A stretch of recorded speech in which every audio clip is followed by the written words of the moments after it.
then one of my main things was I'm going to overcome my anxiety before I have my son. So now I'm like, yeah, you can't be wasting time with this. Oh, I'll wait. So there's no time to wait. So that's when I started to look at the neurobiology behind things, rewiring your nervous system and all of that. Wow. And I started to apply certain things because I was doing the personal development stuff, which was good, eating well, exercising, all that stuff, which is part of it. But because I didn't understand the root of it, it came back. I thought I was in a good place because I was away from the stress, the wahala causing stuff. Then one fateful day, my auntie has called me. She has re-triggered me. Now I'm overthinking. I'm in the shower. I'm overthinking. Oh, you're also crying in the shower like I was crying. You see? Uh-huh. Because it's like, bro, you're coming to stress me out. And then I was like, yeah, there's a reason why they were able to get to me. Now listening to the In My Opinion podcast, the home of edutainment, brought to you by Sakali, DTM, and Uzuma. So get your drinks, snacks, relax, and enjoy. It's the starting point. Okay. It's having someone that genuinely cares about you and genuinely pours into you, because a lot of these things, it comes from feeling unwanted. It comes from feeling like a burden. It comes from that neglect, that isolation. And those are your primary needs as a child. Especially from 0 to 7, that is when your brain is developing the most. So you're literally soaking everything up as facts. So if what is being poured into you is all negative, you take that on as yourself. So you don't take it on as other people's problems. You take it on as that's who you are. So what is entertaining your child? What is your child seeing? What environments are you opening them up to? This is so interesting because we had an episode where we spoke about growing up. I asked Uzi whether or not he's ever been told he was loved by his dad, and the comments, there was a lot of man them in there like, bro, what someone even said, someone like show paying bills and that's some of them were, no, but one person said, what, we didn't even know the word love before colonialism. Do you know what I mean? You guys are just being moist. We don't need to, as men, we don't need to be here that we are loved. Our parents show us the love, like you said, with the paying bills and stuff like that. Do you feel like that is them projecting because we're all basically in the same boat here? Is that? Yeah, it's definitely projecting. And the thing is, if you've never really heard it and you're saying that paying bills is love, or having a roof over your head, being cooked food, what is that emotion they're attaching with it? Because most of the time when your parents are telling you about paying the bills, food, giving you food and whatever they've given you, is to guilt trip you. More time it's like, I've done so much for you, you're ungrateful. And they use that ungrateful thing is gaslighting. Because when you talk about how much they're hurting you, they say that look at everything else I've done for you, and they're invalidating your experience for you to feel like you're crazy. And no, I don't want to cut you off. I want you to keep cooking, but I'm just putting my hand up to let you know that you know you're next. Yeah. Okay. So I have to. We are aware. Yeah. Because it's like, I'll use this analogy of someone pulling you up on a mountain, like on a rope.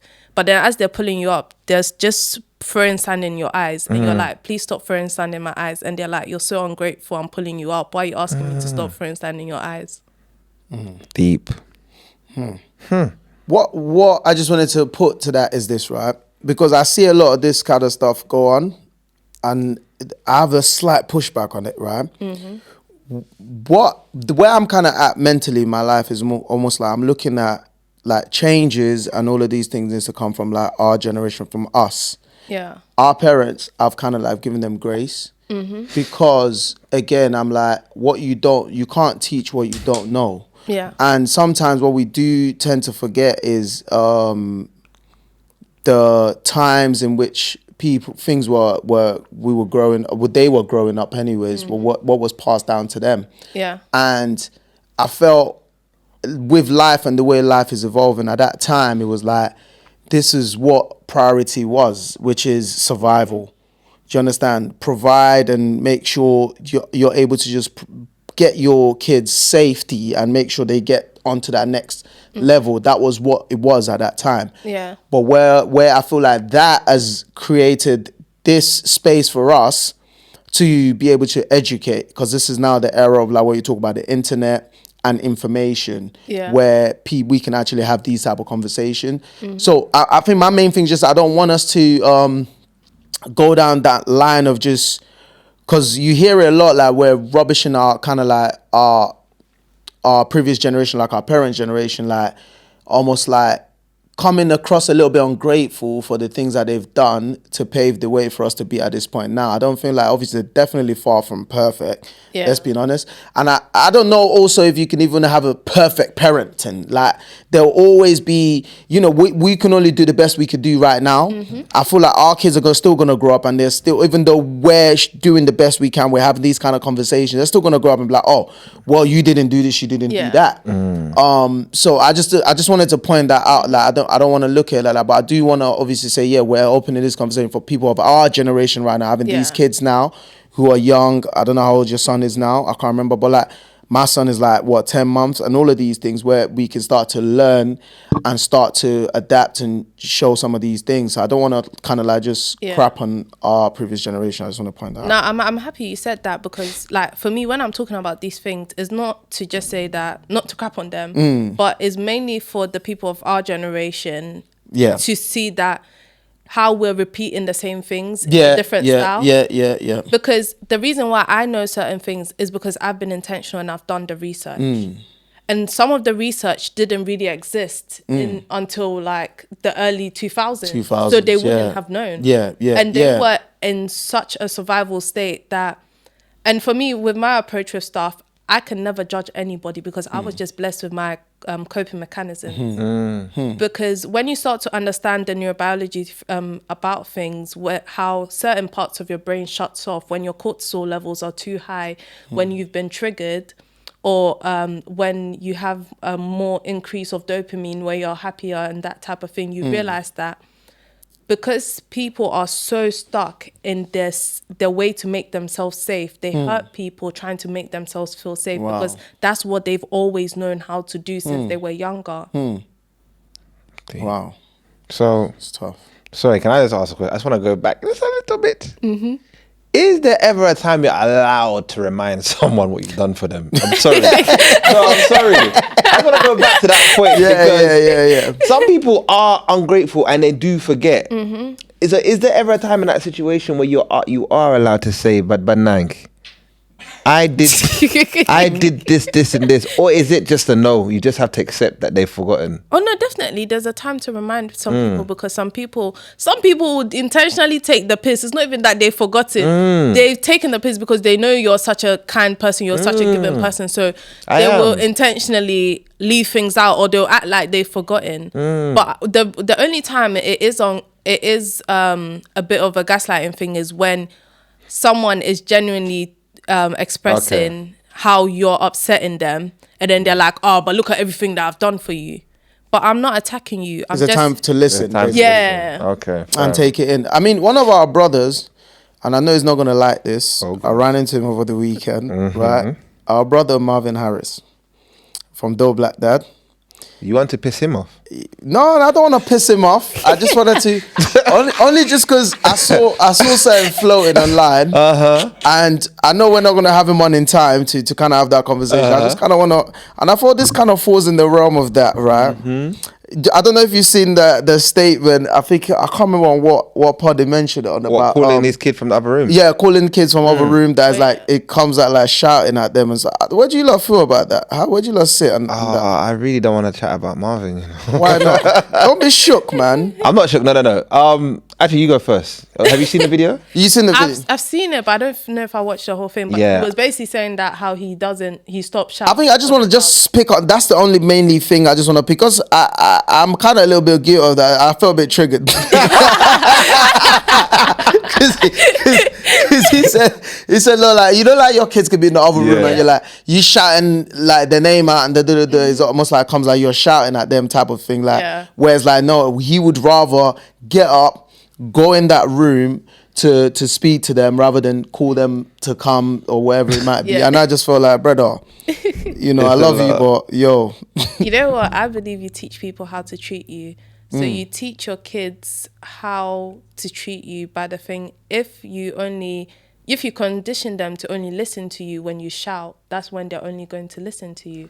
And when you have to put yourself into the child's mind, are they concentrating on something? If you're concentrating on something, sometimes it's just background noise. So are you actually shifting their conversation to what you're saying? Because now you're overextending yourself, shouting so many times because you're trying to get their attention to shift from something else. If you look at it, is it more productive for you to go and shift their attention, pull them and say that, okay, or do it with them, we're going to do this now, or say that, okay, I need you to do this, but you're actually physically getting their attention? Or would you just keep on shouting every time, and all the time you're having to overshout, and it will get higher and higher because they'll learn to ignore you more, because shouting is jarring, and shouting can dysregulate someone as well. I'm mainly I agree with you totally. I'm not dismissing what you're saying at all, because I think it makes perfect sense. I'm mainly looking at it from this perspective.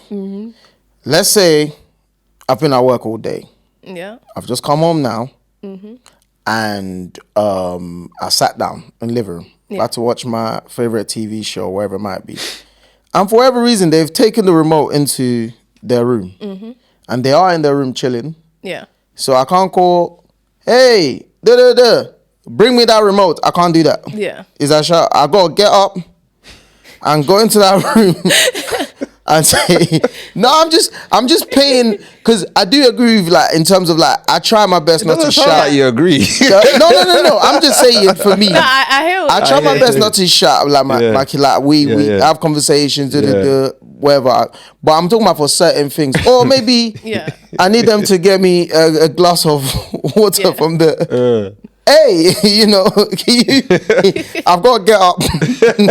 Might as get it yourself by this way. So I'm just playing some of these realistic, like, kind of like every day. Like it's the way you shout. Every day. There's some people with loud voices. Yeah. So I'm one of them. Yeah, it's from the other room. If it's not if it's not like, hey, go and, like, when they're like, go and get it now, that is like, it's gra gra. If it's not gra gra, I feel like it's not gra gra. No, do gra gra for me. I feel like that's calm, because it's like you're not scaring them type of thing. Yeah. If that makes sense. Okay, so and I also think, like, obviously Marvin has done tons of research, and he's a dope black dad. Hop in, please. Huh?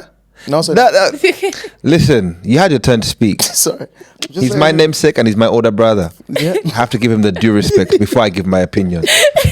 He's a dope black dad, and he's given great advice to many black men on how to be a good father. In this situation, I don't think it's a one size fits all. Everyone's household is different. Do you know what I'm saying? For him, this works. Not having to shout at his kids from the other room. For me, maybe it's my trauma. But that shit's a rite of passage, bro. I'll never forget the first time I called my kid from the other room to pass me the remote that was there. I felt, yes, I've arrived. I'm a true Ugandan African parent, because that's the rite of passage. You know what I mean? But the way I did it wasn't, hey, come over here. No, it was more like, Smith. Smithy, darling. Smithy boy. Can you come past Daddy the remote? You know what I mean? It wasn't like an aggressive thing, and I think that's more the message he was trying to send. Yeah. Okay. Yeah, it wasn't more. No, he said you should get up. I'm going over. Is that what he said? Because I didn't watch the whole clip. He said, get up. You're going over. I'm going to chat. And what was his reasoning? Did he give a reason? To be fair, I didn't watch the full thing. Yeah, see, we have to add context. But his reason is probably about the thing of what I'm saying with you dysregulate them when you're shouting. Yeah. So, and you're programming them to only listen to you when you shout. Okay. If you're always only getting their attention when you shout. Okay, in that case, then have a balance. The overall message, I think, and I don't want Marvin to get, the overall message is brilliant. Yeah. I'm just trying to create the humor in it, because that's no, but you're right. Like, when you go in the comment section, because I also look to myself and I know that I can be quite loud, because it's naturally but I do make that effort. But I do know when I do call my kids from other room, I'm like, yo, is that included? Because it's not like, do you know what I mean? Am I safe? Look at it this way, My advice would be, if you are someone that does that, because I am, you regulate it in a sense that I don't do it all the time. So there will be times where I'll get up, I'll go to their room, and so they know that if Daddy's calling me from the other room, there's a reason. Why he hasn't got up, rather than all the time, 100%. calling them from the other room. Facts. So I think And is the emotion attached to it? Are you always mad angry when you're doing it as well? When you're doing it, yeah. No, yeah, man. Are you okay now? So and when they bring the glass, I'm like, oh, thank you, baby. You know what I mean? you Yeah, see? stuff like that. Yeah. You see? I just want to make sure I'm safe and exempt because you're very safe. It's okay. Not to worry. Thank you. But yeah, what got you into this line of work, being a mental health advocate? What inspired you to do that? I had really bad anxiety myself. Before that, I did not know what anxiety was. I had a great childhood in Ghana. Oh, wow. It was when I came here that... See this country. It will just finish you. It's the lack of vitamin D, I've realised. I'm telling you. So you came here when? When I was 13, 2016. Okay. Wow. Yeah. And you got an accent already. Wow. Oh, I still have my Ghana accent, so... I can't really hear You're in it. private school, isn't it? Yeah, that's what it is. We call them in Uganda, what do we call them? Planned kids. Planned kids. Planned children. First we were unplanned. Like, surprise! I'm pregnant. But these ones, they're the ones that, if TikTok was there back in the day, their parents would have filmed them on getting the pregnancy test. You're crazy. Saying, hey, the line is across. We are pregnant. You're crazy. And they hug. And they hug. 1 million views.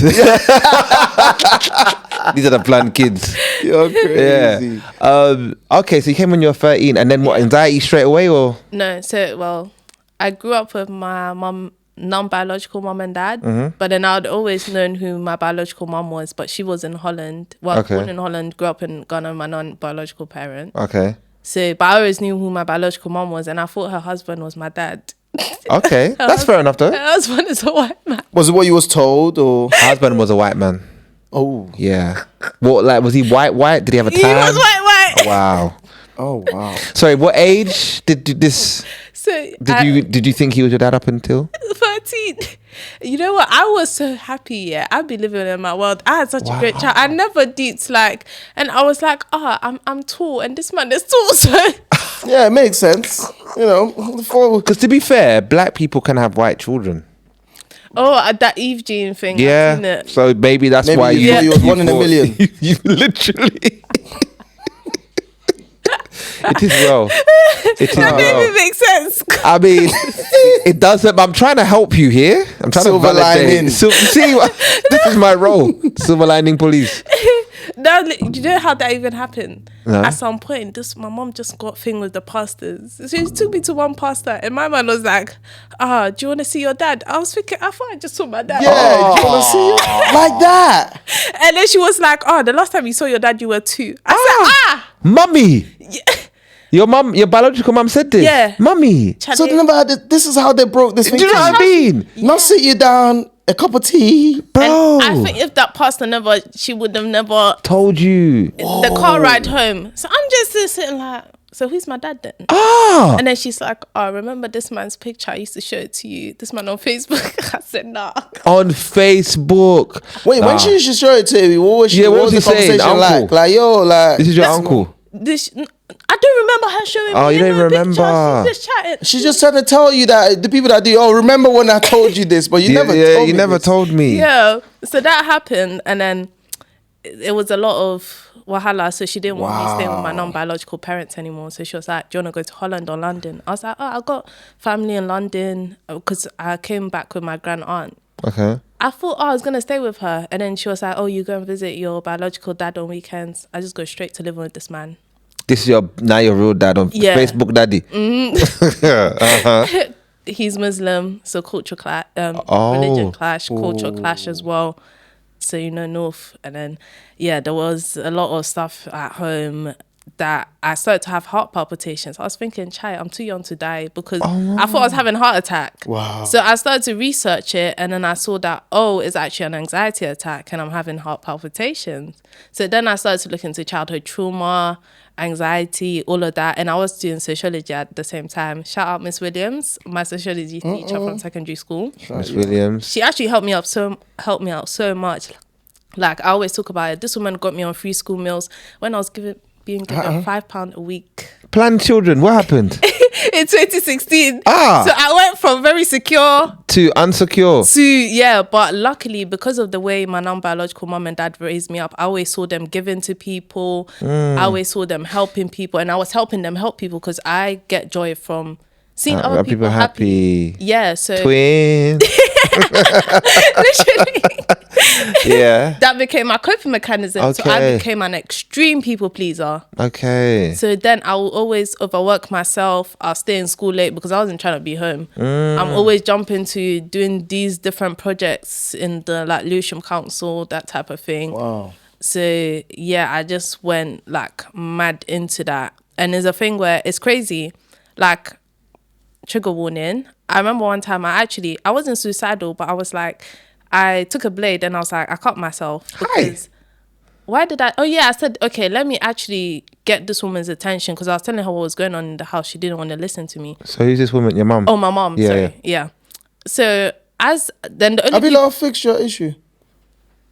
It's not fixed. Yeah. it's The fact that you went this woman. sorry. Oh, you're picking up the I keys. picked up. I'm listening. You know, we love from a CBT. distance. Okay. Yeah.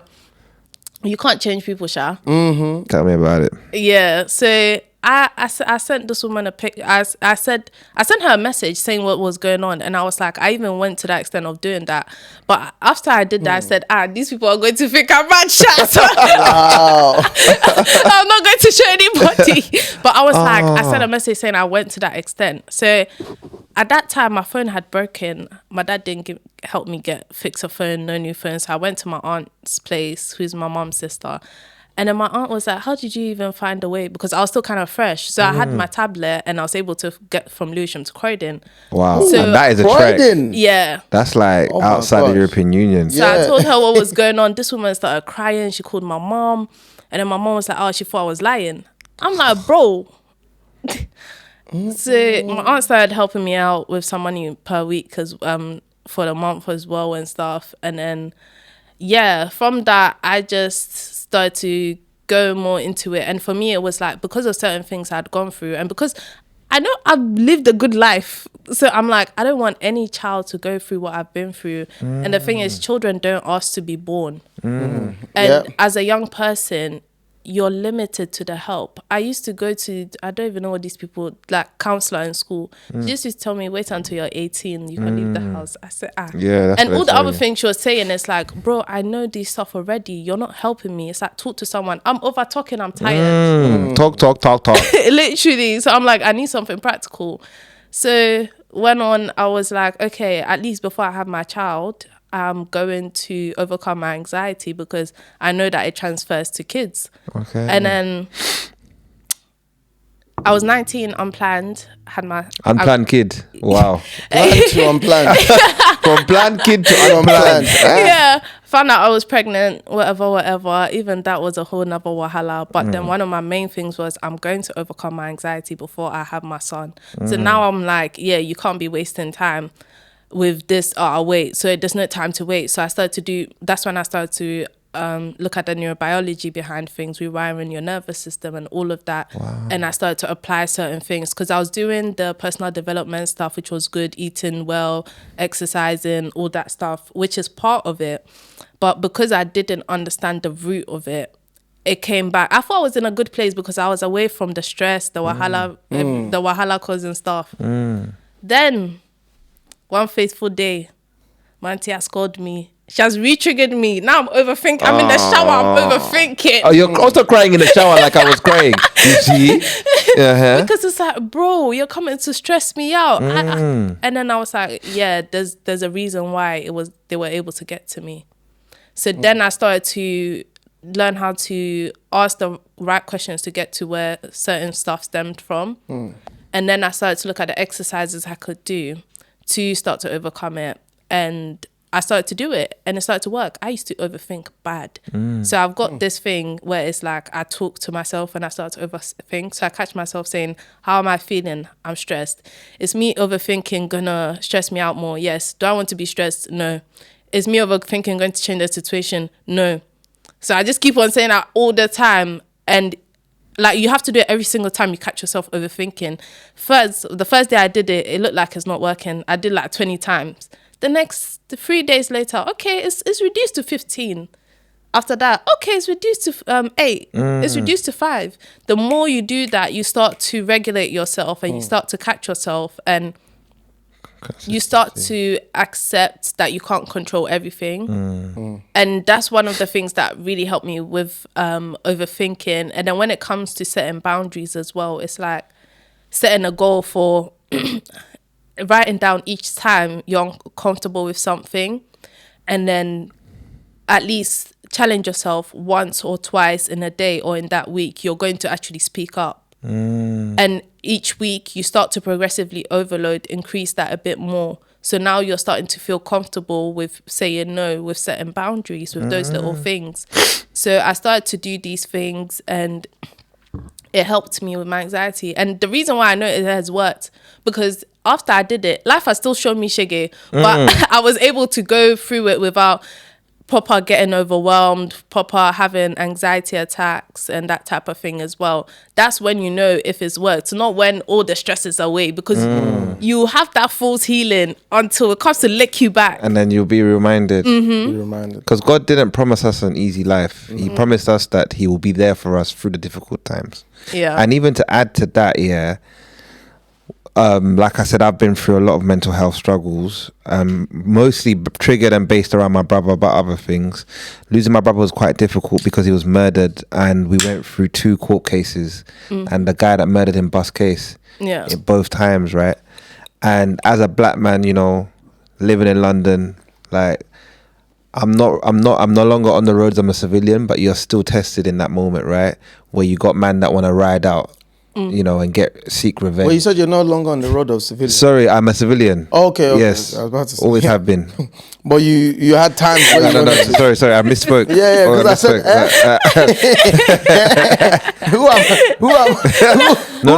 No. They said watch your friends. Always have been. Never ever been on that stuff. Yeah. Ever. Ever. But no, for real, like going through that time, it was very difficult for me, and because you're torn in between the two, and you got mandem that are looking at you like yo, make a decision. Are you gonna ride for your brother, or are you gonna be on this civilian thing? And that really troubled me. And that was the beginning of my mental health struggles, because I felt like I didn't know what I was doing. Felt like I was failing my brother. Felt like I was failing everybody. One thing that really helped me, like you said, talking to yourself. I started reciting the Serenity Prayer.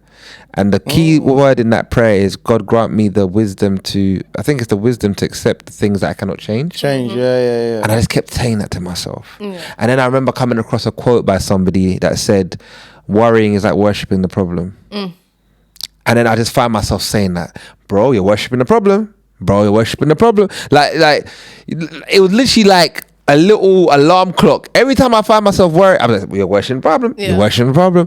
And literally, bro, that now triggers me. As soon as I say myself saying that, I just let go. I let go. And you can even see, like, even when we have like disagreements with my fellow podcast members, I have a lot of them. I see. We'll be coming for your services soon. No, but for real, I tell myself, you're worshipping the problem. You're worshipping the problem. God grant me the wisdom to accept the things I cannot change.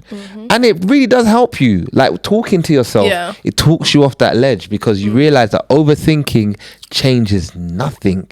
Yeah. And you know, further than that, what can I do to actually make the situation better? What can I focus on? Maybe in that situation, there's nothing you can do, but what else within your life do you have to focus on? And can you put all your energy into? Now I'm going to do that. So you're redirecting your energy into something else. And that's part of the action part as well. So it's like, I let go of this, but then there's something better. And it's also looking at the situation. Is there a lesson in this? Yes. Is God trying to teach me something? No, I think one key thing you mentioned there, which is, I think is very important, is I struggle with that as well. And I think a lot of people do, is that when you're going through something or you're facing some adversity or whatever, it's easy to just focus on the problem. But when you try your best, and like, I think like one key thing you said is is the practice and the consistency in being mindful that, okay, I'm always going to, take it step by step and focus on solution. So when there is issues, let me try and focus on solution, because it's better served than actually focusing on the actual problem that is. You become, like what you guys said, worshiping the problem. So that's really key. And that's something I've learned so recently, and I'm trying my best to kind of always be mindful of. You've been very, very good at that. It's been a process. Sorry, that's not one thing you've been a process. No, I mean, like I said, we learn a lot from, and I guess because you've been through, because we've all been through stuff, don't get me wrong, but at the same time, I feel like a lot of us has done more to try to figure out, okay, how we can cope with that. And I could say you've gone through, you've done a lot of work in that regard. So, and a lot of that does show when we do have conflict in the group, and it's like, he's always thinking, all right, guys, let's focus on the solution. Let's focus on, you know what I mean, innit? Yeah. Which is a really good thing. Almost like you're reminding yourself as well. I told you, even by in my head, worshipping the problem. Yeah. Listen, can you just record that? And anytime you have issues about worshipping the problem, yeah, let's like pop it up. Worshiping the problem. You're worshipping the problem. Literally, it's been a process. It's been a process. But I feel like even as men, we do need our women, our sisters to help us, because that example I gave you on Married at First Sight, although it doesn't sound that deep, it was a man that was opening up and a woman was shutting him down. Do you know what I mean? Saying it's 5 years ago, it shouldn't be impacting you. So do you feel like, have you seen examples of that? Do you feel like women can help men more? Because men don't open up, and most of the time it's because we've been taught that we have to be men. You don't feel like it's a safe space. Most times. You feel like you're going to be judged. Like you're going to be looked at like in a certain type of way. So it's like you're going to be like, I'll just deal with this like and that's why we don't cry. We don't cry in front of our women, because we feel like you lot will judge us. It's not a safe space. And the thing is, it's up to that person to create that safe space. The man? No, the woman. Oh, the woman, Yeah, because it's not just how she treats you, how she talks about other people as well. Because like, if they're often judgy to other people, subconsciously it's like, rah, you're going to judge me as well. That's true. I never thought about that. Yeah. And it's like, even with that thing of creating the safe space, I was watching Karamo, and this woman was complaining about how her daughter never opens up to her. Her daughter is always doing her madness, but she's always kicking her daughter out. She's always cussing her daughter. But she wants her daughter to open up to her. But you haven't created the... But how are you always kicking her out? But, so why should she open up to you? Because she doesn't feel safe with you. Wow. Powerful. So we need a safe space. No, but I mean, that's a key thing though. Like, parents don't look at themselves. They don't. And you automatically want this polished, perfectly polished child, but you're like, you're not, you haven't sowed that seed in this child. You've not led by example. You've not created this thing, but you automatically, and I feel like I had to deal with that majority of my life, bro. Like, where it's like, your parents expect you to just do certain things and already show up ready and prepared, and you're like, you never showed me this. So where did you expect me to have learned this? You know what I mean? So that's I've mad. got a question. Does your son know how to regulate himself Gee. when he's overwhelmed? Pressure. Worshipping the problem. It's not even an attacking thing, but it's something we don't normally think about. What do you mean regulate? Give me a practical. Does he know how to calm himself down when he's angry? Nah, he just cried. He almost fly kicked me last time. No. He just cried. He just cried. But we're working on it. The thing is, you wouldn't know that there are ways until you go and do that research or are intentional about it. And the thing is, there's certain things they can do, like they can push against the wall. They can do breathing techniques. Wait, so you just push like you're trying to... Ooh, yes, some kids are more sensory. So from that pushing, it helps to regulate their nervous system. So you would just tell them, do this next time when you feel like this. Wow, okay. Time you feel angry is a way to I hope you guys, people that please listen. Please listen, because I just sent that little boy to bed. It's a way to let out the anger. And one thing about it is, don't leave them alone. Because they feel isolated, and it can reinforce that thing of not being worthy whenever I make a mistake. So I shouldn't send him to bed. Not that you shouldn't, but I'm just saying that be the timing. Yeah. And there's even one thing, this I actually learned at the youth theatre that I freelance at. So it's smell the roses, blow the candle. They're breathing, but then you're saying smell the roses, blow the candle. It's helping them breathe. Hey, listen. Smell the roses, blow the candle. Yeah. You was going to say, is that the second one you was going to say? Yeah, that's okay, push against the wall. Smell the roses. Blow the candle. Or Any other one? sometimes it's like there's this bear hug thing where they can, you know, that thing where they actually Oh, bear hug. hug? Yeah, I do that. That one. also helps to regulate. Okay. There's a load of things that you can do to I do the regulate breathing one yourself. though. I do then I do like the free hold for 5 seconds and do it about 4 or Yeah. 5 This is our times. yoga master. Yeah, of the me, I'm podcast. starting to. No, me too. I'm Yeah, trying my best. You can teach them how to do these breathing techniques. No, And teach them what to do whenever they feel certain emotions. Emotion. So now is they don't only like always need you to regulate themselves. Now it's like I They know can do how it to. myself. Or it's like, Daddy, I'm feeling very angry. Do you teach them how to actually express how they're feeling? So you can ask them, are you feeling this way, that way? Because they wouldn't have the vocabulary. But then you even need to have that vocabulary yourself to be able to teach them. Hi. So that now they can express themselves. Because whenever they're acting out, they're not just acting out for no reason. They're distressed. So they're not trying to piss you off. They don't know how to explain how they're feeling. They don't know how to explain their big emotions. Because there's certain times where you get vexed for no reason. By the way. Kids do the same thing, but then you see it as them being naughty. Or there's something that pisses you off, but they can't pinpoint exactly what pisses them off. I always say like think like a kid or like a child.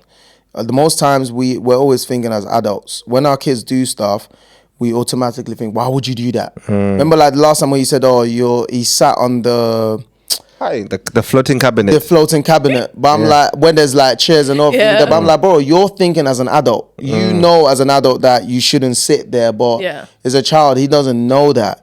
So I feel like you have the responsibility to show them that. And another thing I wanted to add as well is that another thing a lot of us are not realizing, which I'm coming to realize, like to raise kids and you want to raise a functioning member of society who can add value is a full-time job. No, fact. Like a lot of the things we're talking about, like, you know, some of the techniques you're mentioning now, some of the other things that we need to do to regulate, like these are like something you need to constantly teach them. Like you're gonna go and show him that today is probably like a 1%. Do you know what I mean? You probably need to do it 100 times before he now gets to the point where he's able to do it on his own. So it's like we just think we do this once or twice and we forget about it and move on. That's not that. So it's like we need to find a way. And unfortunately, the way the society is designed like we got bills, we got so much stuff to do, we got our own stress to deal with. So it's like, where's the time? But we need to consciously make this time and understand, like, you know, where you prioritize what's important for you and know that, okay, I'm going to put them first and I don't feel like a lot of us do that. Yeah. I don't feel like we do that enough. I love that you mentioned that we need to learn how to regulate ourselves first. Because if not, it's like, in that moment of shouting at your child for them doing it wrong, what have you taught them to not do the next time? What have you taught them to do right the next time? You haven't taught them what to do the next time, so they're going to do it again. And I feel like getting rid of this notion of, I've told you once, so you better know it. As human beings, we learn from repetition. We learn from making mistakes, so now we can reiterate so we don't do the same thing again. But that thing has gotten lost in translation. It's like, you're just being a naughty child for not listening. No, I was just so engrossed with my toy that I didn't focus on what you were telling me. You were telling me, yeah. Preach it. But now you can bring me back and say that, this is what I actually need you to do. Are you actually gaining my attention in a positive way? Or are you just waiting until you scare me and then now you've got all my attention? You got my attention. Hey, You should open up a class or something. big man. I hope you're listening though. Fake news. So sadly, we have come to the end of the pod. It was amazing, but I still feel like, is there like one nugget you could, if there's only one thing people could take away from this episode, what would you want? Because I feel like it's mental health, isn't it? And a lot of it has been focused on raising kids. But that's kids' mental health, though. Oh, is it? No. Yeah. Oh, no. No. The same thing that you apply to kids, because the things that people are dealing with now is from neglect in childhood. Neglecting childhood, yeah. So until that thing gets fixed, it's still going to show up. So the way that you're supposed to be responding to that child and repeating stuff and reiterating and all of that, it applies to adults. The way you have to have those conversations, it applies to adults. Okay. Because it was never done, the absence of it is what has caused the problem. Wow. So we also need That's very true. Rose and Kiss. What was it? They don't know that. Smell the rose and blow the candle. Oh, I don't know where I got kissed from. Yeah, it says smell the kiss. Okay, I think what I would like to say is obviously we've gotten a lot, and I think as parents know how we can start to tackle some of these problems from the start. In terms of like for grown-up adults, men, women, and I feel like how do we like what can you leave us with in terms of how do we cope with some of mental health, and what can people start to do, you reckon, to start dealing with this? I'll say for me, it's about breaking out of coping, because coping is teaching yourself how to live with these problems, but you can actually start to overcome it. It's putting yourself first and being intentional. It takes work. You have to be self-disciplined. That's why a lot of people don't actually want to heal. That's even another conversation, but a lot of people don't want to, because it actually takes work and self-discipline to do that. Because you have to now start to hold yourself accountable and deny yourself of certain things that you've used to comfort yourself over time that are not good for you. So, and the one thing quote that I love have a few things. Trauma decontextualized over time starts to look like a personality trait. Trauma decontextualized over time with a group of people from a family starts to look like family traits, and trauma decontextualized over time starts to look like culture. There's a lot of things that we're calling culture now that is just trauma being passed down. Yeah. And it's knowing how to actually start approaching it, and it's being intentional Example. What when you talk about the culture side, what would you say one of the example is in terms of what we're doing now as a society that we're passing off as culture? I would say the first thing that can kind of come to my mind. Oh, you know what? When you set a boundary with a family member, but it's like, but they're family.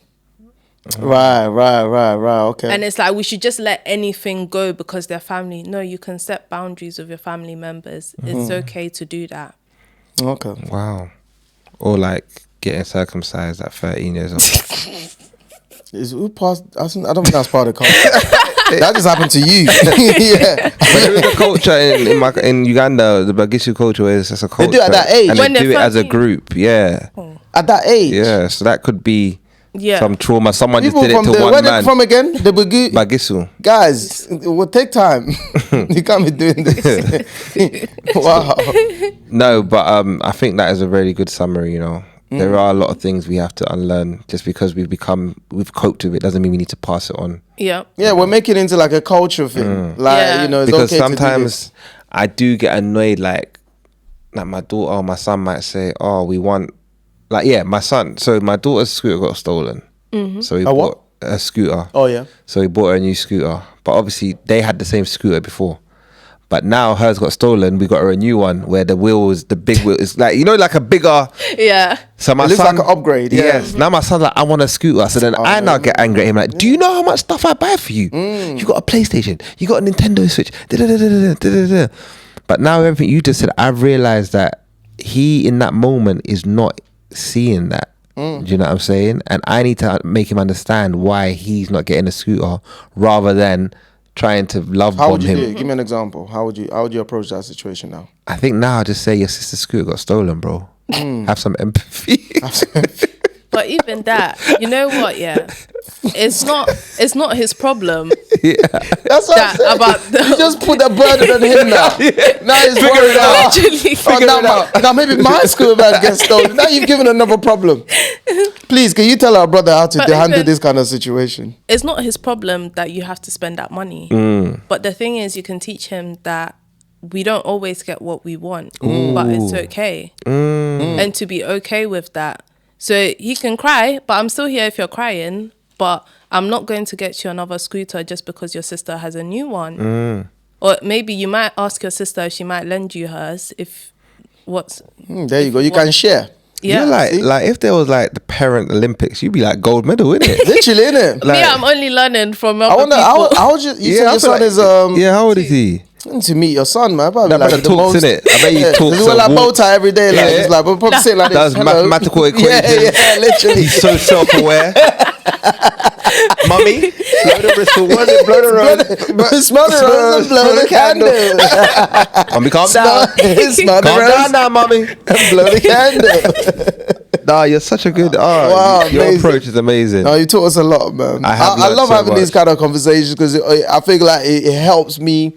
It improves, me as a parent. Honestly. because I'm always learning and like Always. Marvin as well. I know I done a little. Like I learned so much from him coming on, and there's a lot of things that he taught us on that episode that Facts. I've obviously implemented as well at home. And you've said a lot today as well that I definitely will Yeah. be implementing moving forward. Yeah. Something, yeah. So, None of my friends knew I was pregnant until, well, they didn't even know I was pregnant. I only told them I had my son when he was almost 1 or like 6 months old.